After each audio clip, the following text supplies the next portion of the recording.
Did you ever read the user agreement on Facebook, Reddit, or any other social media you might have an account in? Well, I did, and I didn't like it. I value my privacy. I don't like being exposed, and I don't want no lizard boy or nepo baby watching me. And that's why I went into the deep web. I had no ulterior motives for downloading Tor or using a VPN. Never ordered a hit, never bought guns, and all my adult content pleasures were boringly legal. I just wanted to get the news on cybersecurity and new electronic scams directly from their source. But more than that, I wanted a connection. I was not employed, didn't have friends, and I was burning through my savings with antidepressants and microwave food, trying to use my more niche interests in hacktivism as a way to create meaningful connections. So when a random anon sent me an evite for his team on a penetration tech forum, I just thought, oh yeah, jackpot, and I didn't even think about it. But when I downloaded their private person-to-person chat room software and it instantly bricked my PC, I just knew that I had to be the dumbest, most pathetic motherfucker on the face of the earth. At first I thought, okay, let's go, ransomware time. But half an hour passed and no message was sent, just a blue screen with a "Get hashtag bricked" tag on it. It took whoever tricked me about 3 hours to remember I existed, and I kept thinking, why? Why take so long? Well, to copy every single thing I had on my PC, go through it, and dox me, that's why. It felt like a game of sorts at first. I didn't understand my predicament yet. I didn't get what was coming for me. I was calm, and the world was calm, just like before a storm. They broke that calmness with an unceremonious "hi," which appeared on my screen, bright green over a black background, just like an old movie. I didn't react, which prompted it to continue on its own. "Brian, I want to play a game. You interested?" I hesitated.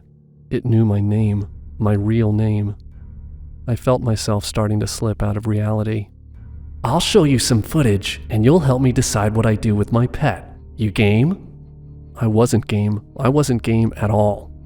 And then it started counting 10. I felt my whole body cringing from the realization he was going to force me into it. 9. I moved my hands towards the keyboard, hesitating. "Give me an answer, Brian." 7. I moved my hands towards the power button on my tower, thinking, what's the worst that could happen? "You won't like what'll happen to you if you don't play." 5. I stopped. 4255! I screamed.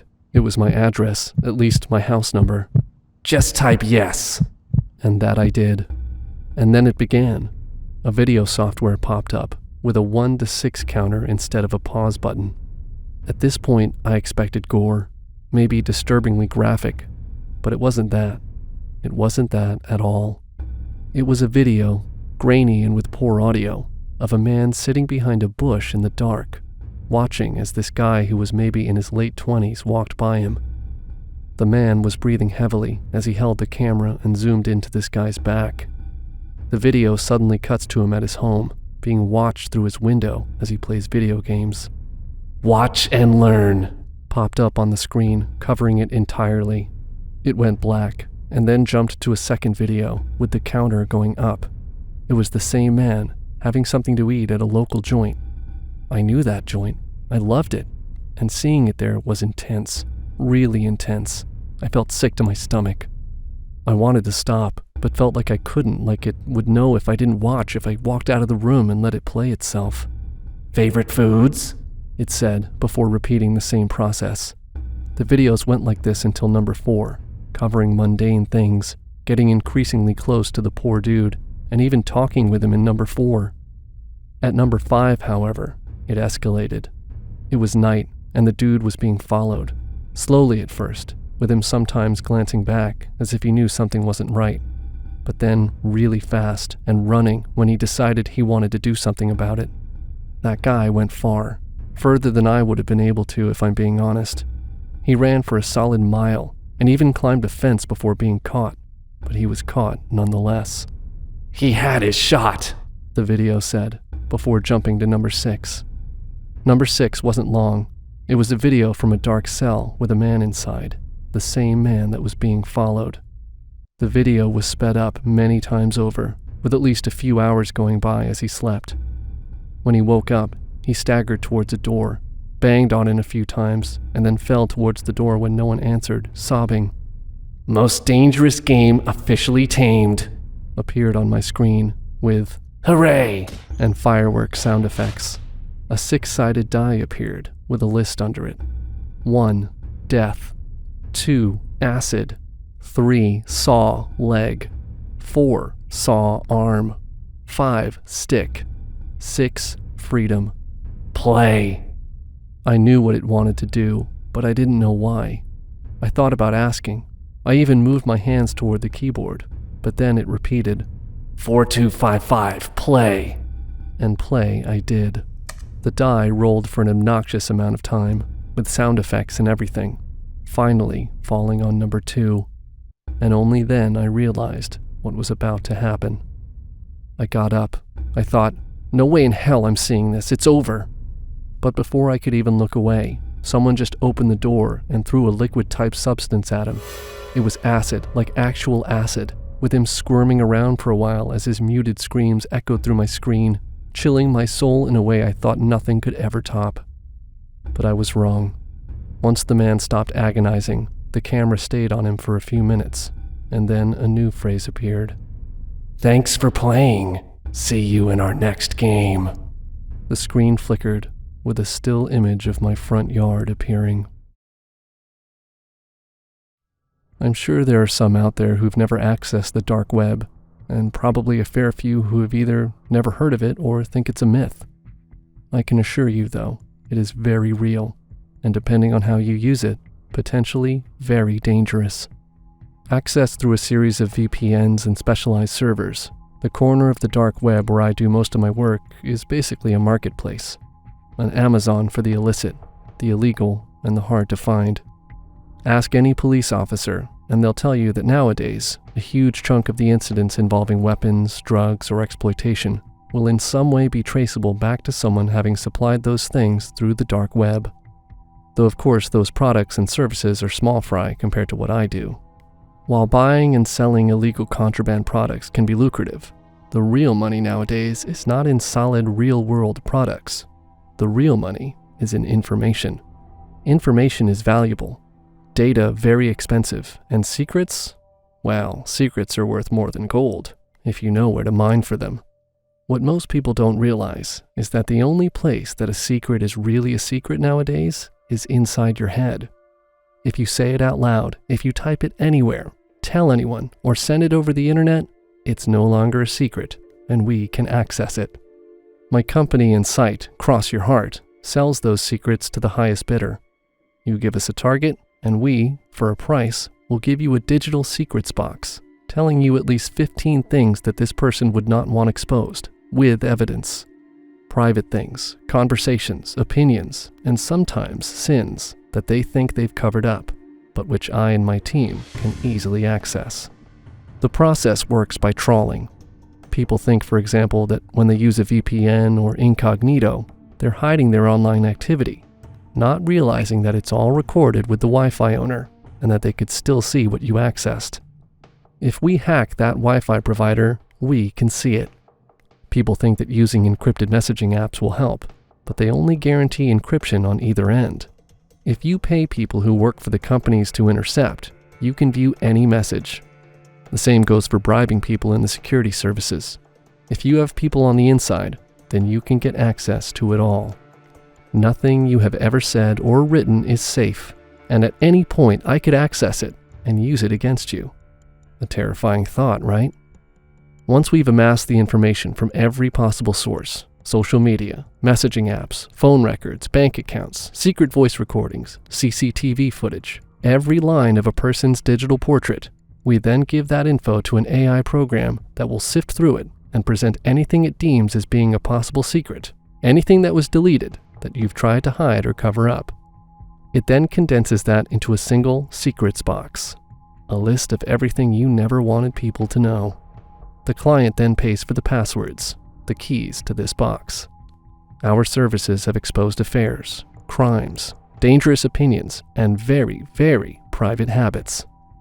So far, our Cross Your Heart box services have been used in high-profile blackmail cases that have ruined reputations, brought down politicians, and forced celebrities and multimillionaires to pay extortionate amounts, many times more than what we charged to produce the box, to stop the contents being released in public.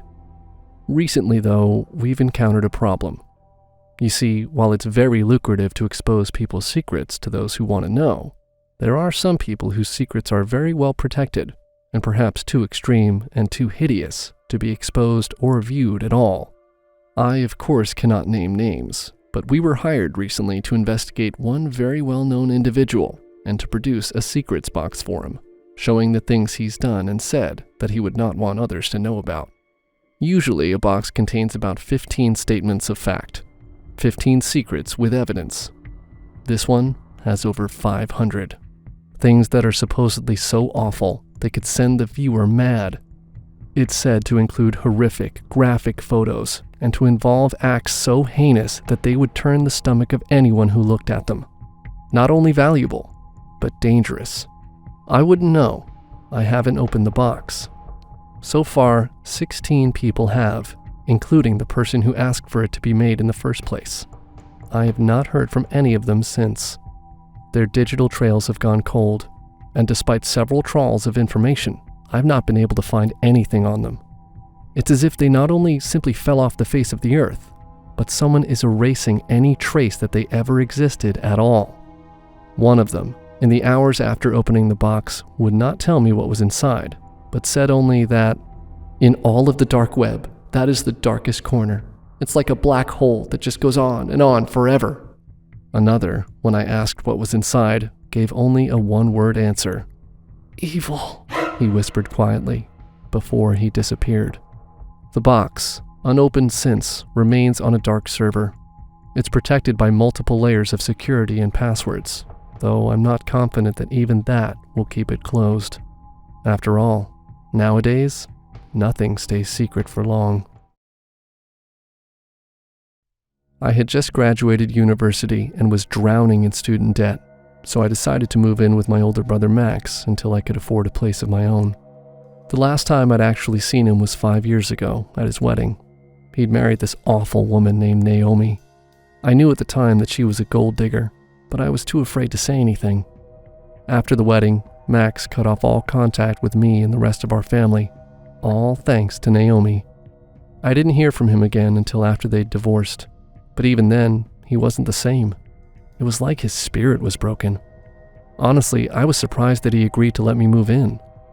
I was hoping that living together would help us reconnect, but I was wrong. After staying with him for a month, I'd only seen him maybe 4 or 5 times. He spent all day and night working in his office. We were living in the same house, but it was like he was a complete stranger. We didn't even eat together. Then, one night, I was in the kitchen when he came downstairs and said that he had to run some errands.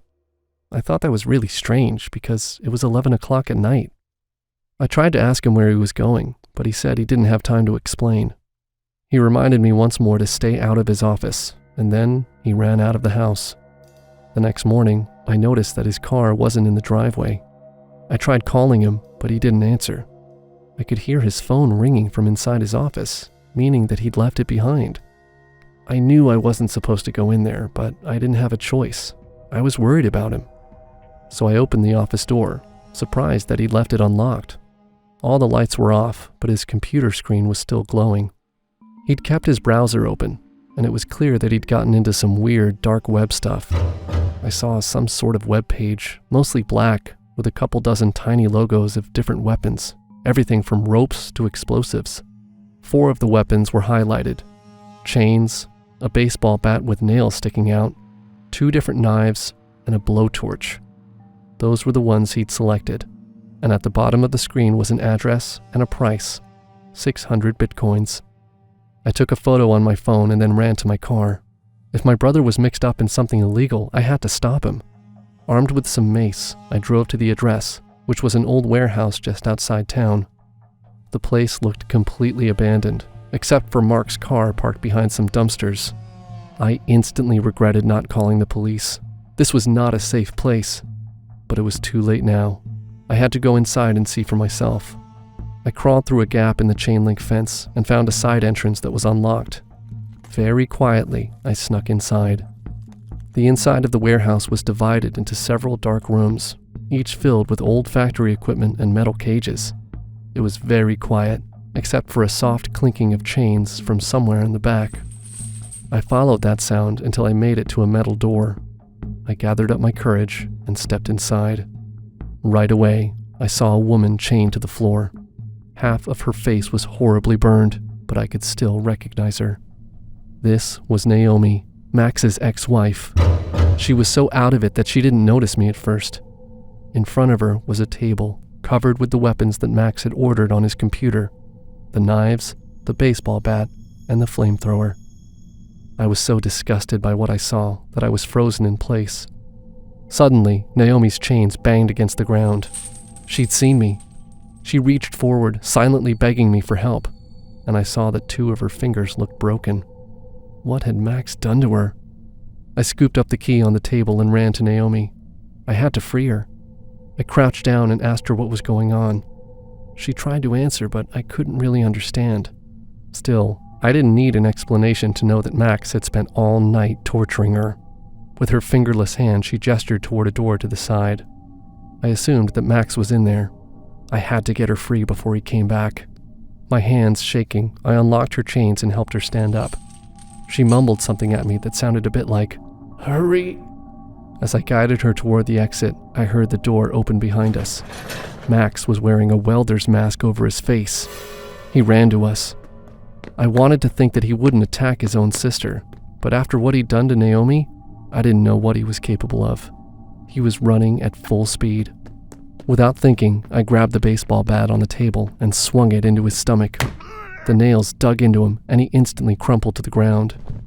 Had I killed my own brother? I felt terrible. But when I pulled off the mask, I saw that it wasn't Max at all. It was a total stranger, obviously the hitman that he'd hired online. But then, where was Max? Naomi kept gesturing toward the side room, so I stepped over the body and peered inside. There was Max, asleep on the couch. He was smiling. I guess he just wanted to stay here while the hitman tortured his ex-wife. I pulled out my phone to call 911, but Naomi touched my shoulder. "Go," she tried to say. She looked at me, her one good eye pleading. That's when I made an awful choice. "Okay," I said, and I left her there. As I walked out of the warehouse, I looked over my shoulder and saw Naomi grab the blowtorch. When I was outside, I called the police, and as I waited for them to come, I could hear someone, a man, screaming through the walls.